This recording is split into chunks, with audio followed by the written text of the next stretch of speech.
Okay, there we go. Okay, so I wanted to talk about, have everyone think about just communication, and nothing is rocket science, but what I want everyone to really think about is the communication you use with your kids and how to tailor, change, think about communication in a different way to try to elicit more thoughtful, problem solving, thinking from your child. Really, what I think happens a lot of times, or I know from meeting with parents, is when kids have language delays, we as parents get so focused on pulling language, getting words, counting one word utterances, two word utterances, which is all great. But what we miss in that is the true intention behind communication. So there's language and then there's communication, and a speech therapist does a much more beautiful job of explaining it. But really, language is the words and the phrases your kids use. Communication is how we want them to intentionally connect with other people and engage with other people and use their language to connect and communicate with other people.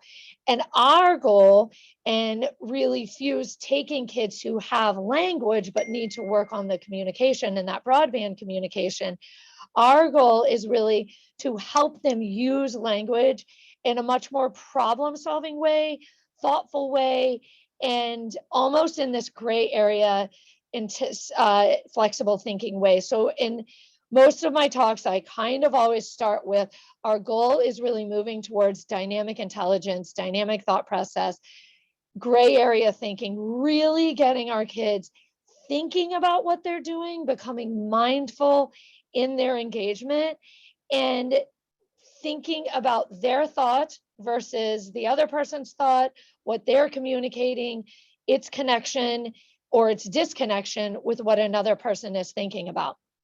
This has nothing to do with little kid communication, but is a, what do you call these things, pie chart of what is important about communication. And the only reason I share this is to show you guys the tiny sliver of what people, when we're thinking about communication, how important words are. And when you look at this pie chart, words are the least important part of communication and how we connect. And this was actually a study on interviews and what the interviewee takes from the interview, like a in-person interview. And the words, what they come in with in terms of their words, are much less important than their body language, their nonverbal cues.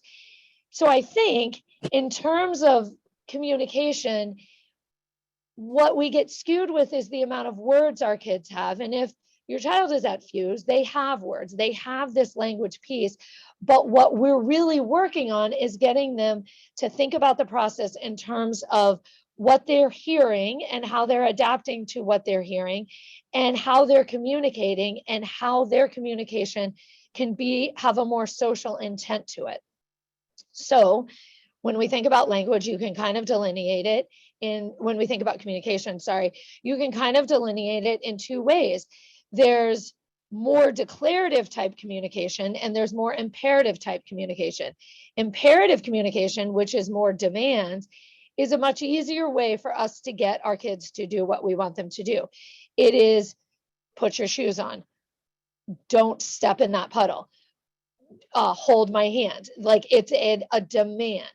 Declarative communication is the I notice, I wonder, I'm thinking.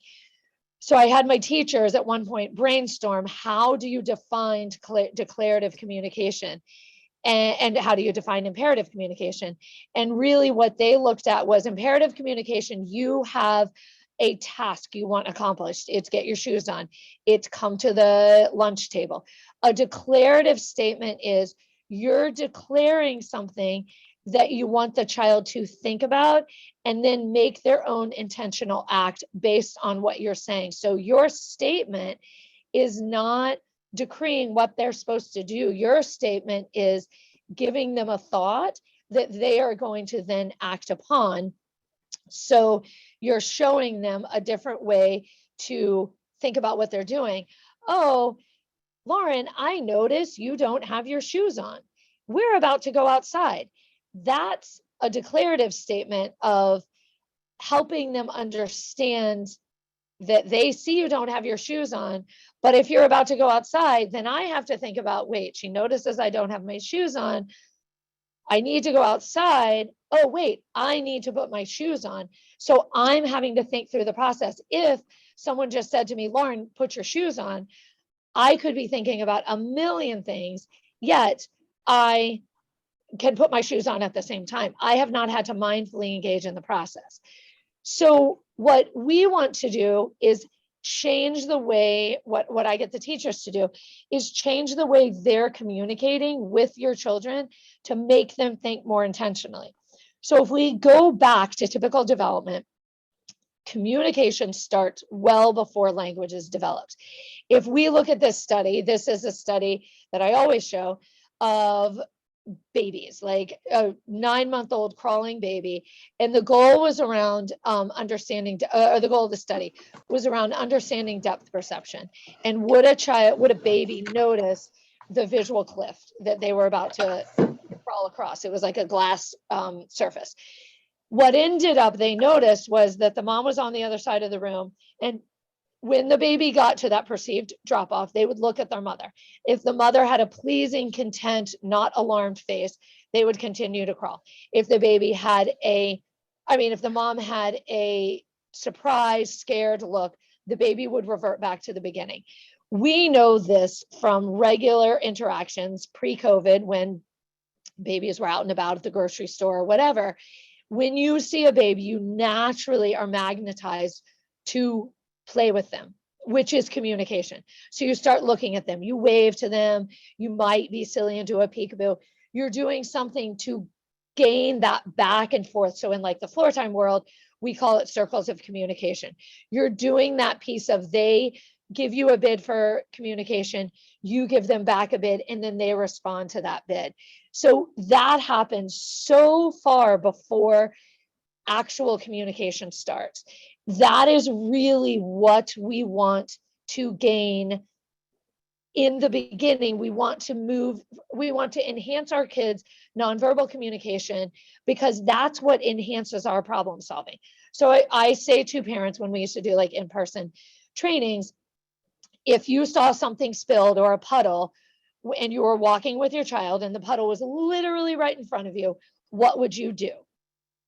So then parents think, and naturally parents would say, I grab my child's hand, I say, watch out for the puddle, or I just move them to the side.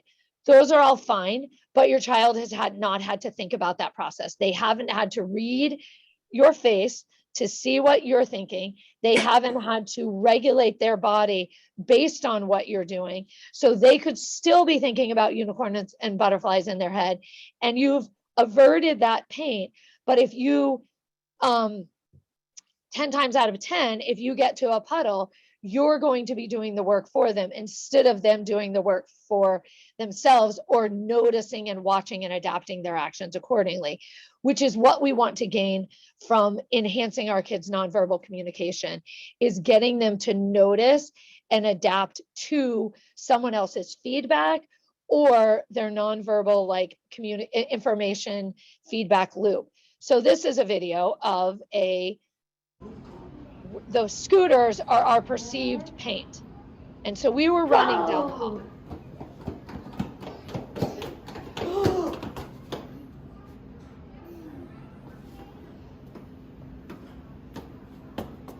Let's go. So the part of that is what is important is how much she was watching me for the feedback in that moment. We stopped, which is great. That's a goal around regulation, and she could regulate her body. But in that moment, she had no idea, were we going to actually get on the scooters? Were we going to walk around them? Were we going to pick them up?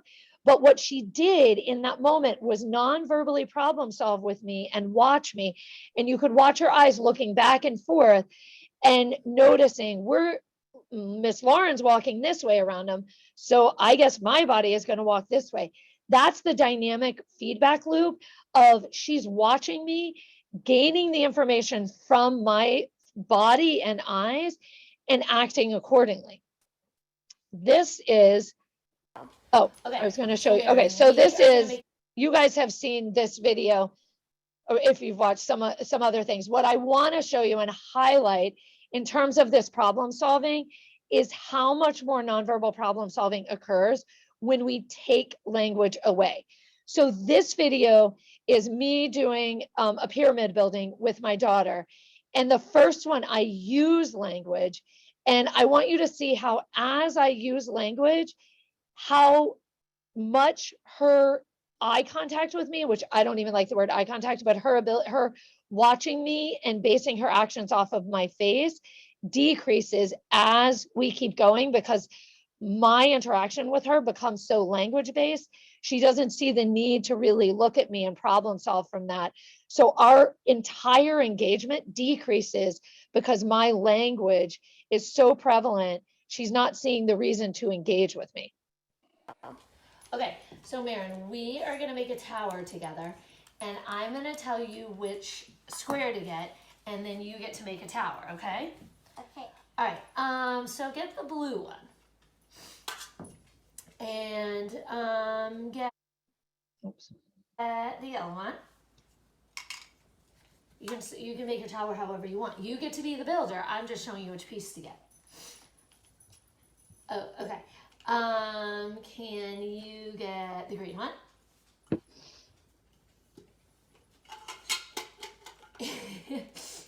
Can you get the blue one? And now the red one. And now Wait, the... I'm not ready. I'm building this. Yeah, you have a plan.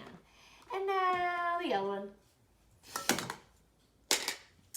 And red. And blue. So see how she's not even watching me anymore? Because the whole interaction became really product based and really about the pyramid rather than about our interaction. So she really wasn't doing any problem solving because I was feeding her the information with my words. So this one is I take my words out of it. So Marin, this time we're going to do it a little different. I am not going to use my words. And you are going to have to figure out which one I'm thinking about. It's like a magic challenge. Are you ready? Okay.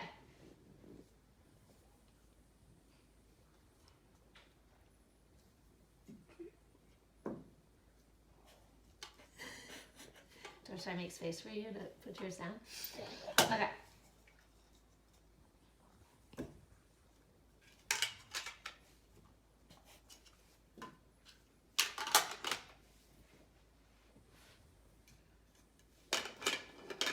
So the counterintuitive part is I use less language. We're incredibly more connected and engaged. And it's about the interaction over the pyramid.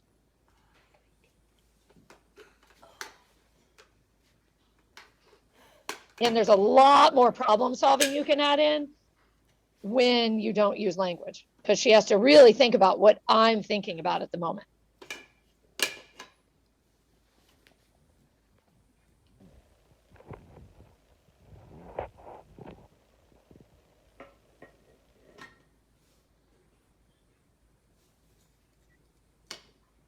And there's this kind of problem solving of like making her, she doesn't exactly know what I want.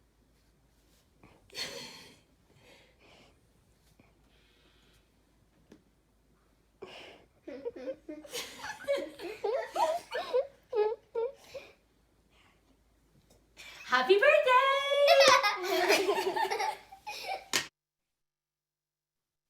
So this is, I just want to show different examples of how much you can do without using language.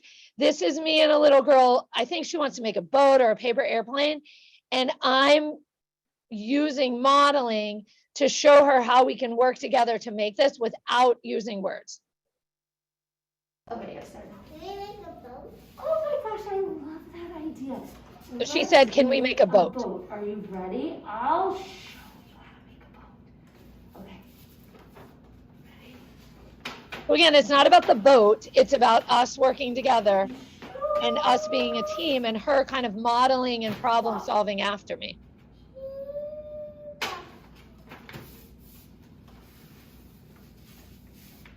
Look at this.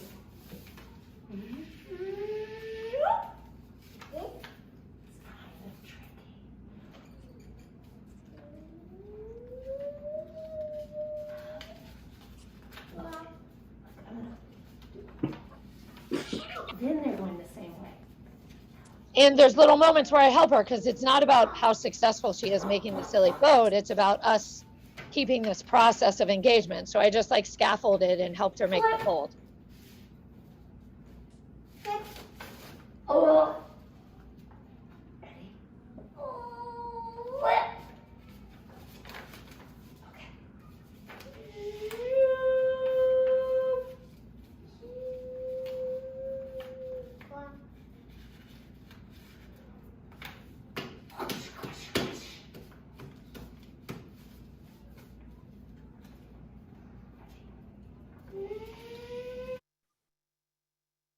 So this is another, so there's using nonverbal communication for feedback, which is kind of a lot of those videos of I'm showing them something and they're watching and adapting what they're doing based on my body and my face. This is another way we use nonverbal communication a lot.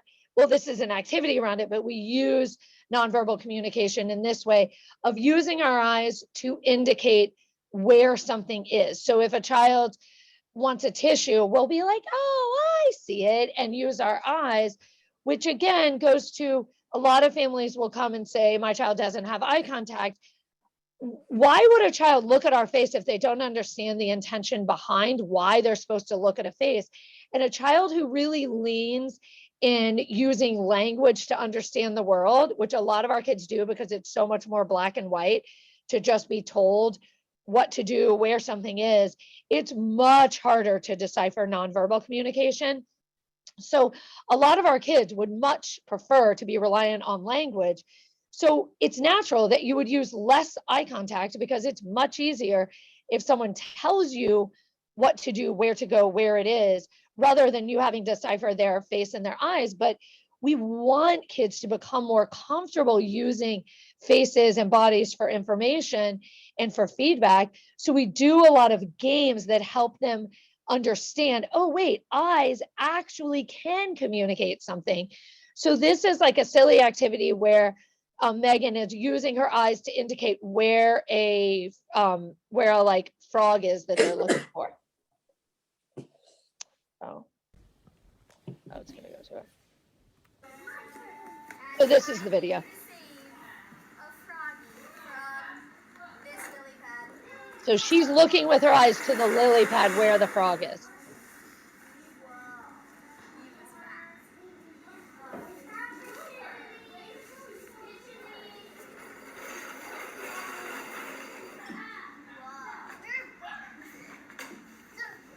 So the goal of the child is to look at her eyes, find the frog, and make sure he's going in the right direction based on the feedback of her eyes.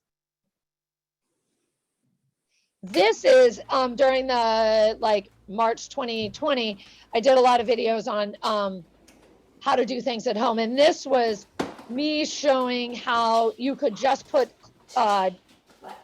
groceries away, help using nonverbal communication. So it's me showing Marin where something goes just with my eyes. And it was things I knew she didn't exactly know where they went.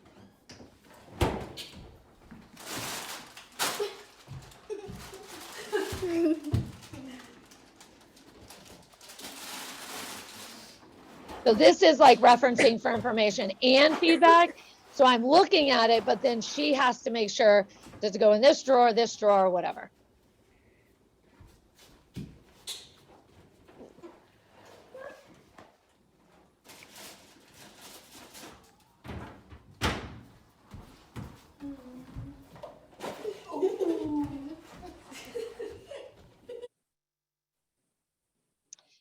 So now I want to move to, so that's kind of a lot about declarative communication.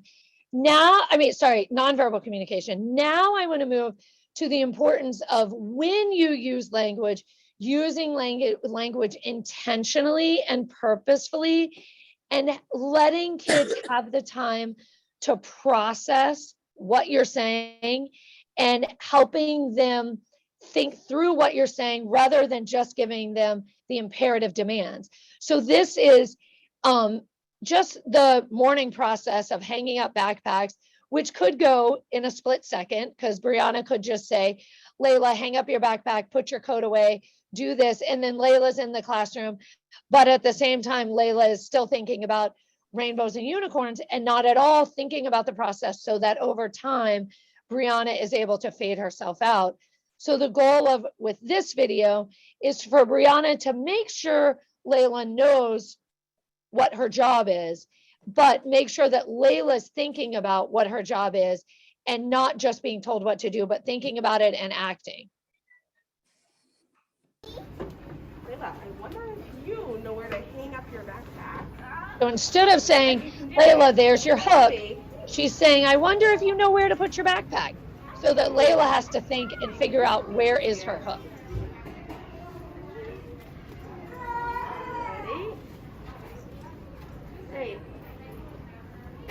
Now, let's think about this coat.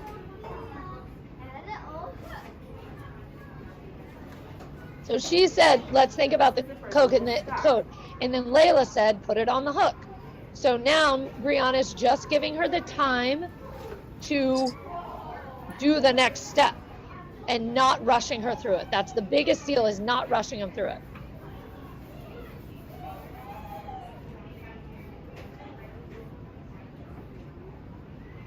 Got it. I noticed. So this is just an activity to show you how in a classroom, it's a art project. I don't know, they're making a sun or something.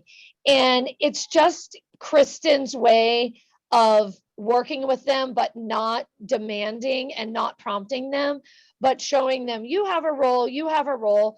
Let's stick to our roles, and reminding them what their role is without constantly putting demands on them. It's really kind of a goal. Our play goal is around having them think about what they're doing and us not prompting them through it and keeping them engaged in that moment. The glue.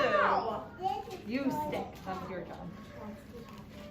Your job. Ready? I'll glue. So our goal is really not talking through the activities, but making sure they remain engaged in the activity. And with a lot of our kids with language processing issues, the more you talk, the more distracted they are.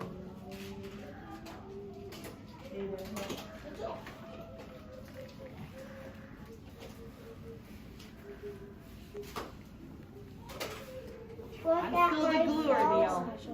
So then Miss Kristen just reminds him that she's still the gluer. This is not Miss Kristen's class this year. This is last year. Neil, I noticed Aiden is smoothing this one down. So she was trying to help Neil smooth the piece down. So she says, I noticed Aiden is smoothing it so he can reference the friend. Yes. What's that? Yes. Yeah. So this is one more just play where Miss Jen is just engaging the kids in playing, but again, only using language to redirect them. Now that's the frog picture. Oh, Miss Megan put those in there. Pretty cool. Rather than using language to direct the whole play, she wants them to really engage in the play. So she's only using language when they need a little scaffolding or redirection.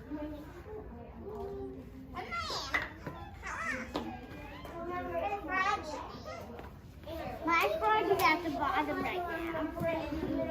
You can get a frog. Hey, thanks. I was thinking that maybe Frosty wanted an animal.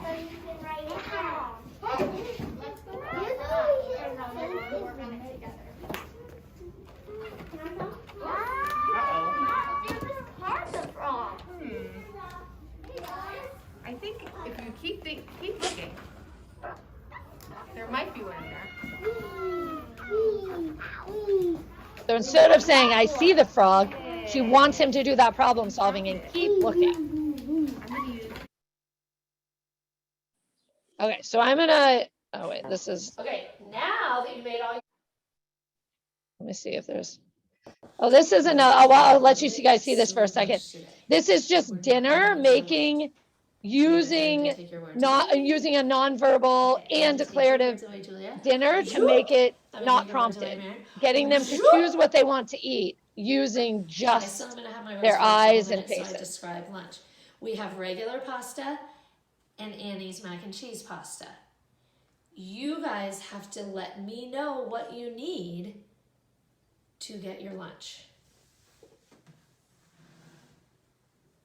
So this is just an idea. Again, it was during the pandemic of how to use nonverbal communication within everyday things.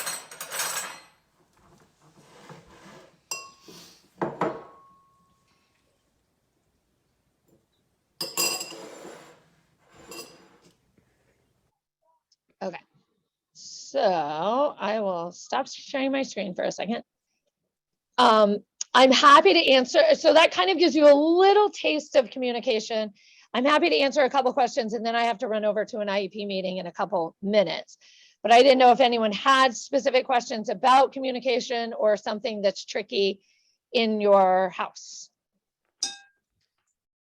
Lauren, I'll ask a question about the imperative versus the nonverbal.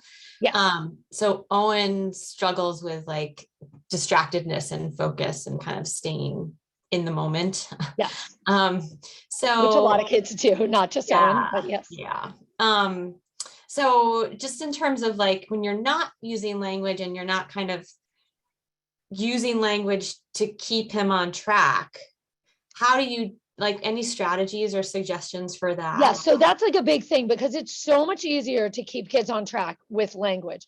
But you could watch Miss Kristen all day if like Owen's over here and they were in the middle of playing like Cars over here and Cars, he probably wouldn't walk away, but something else, she would be like, oh man, I thought we were playing Cars.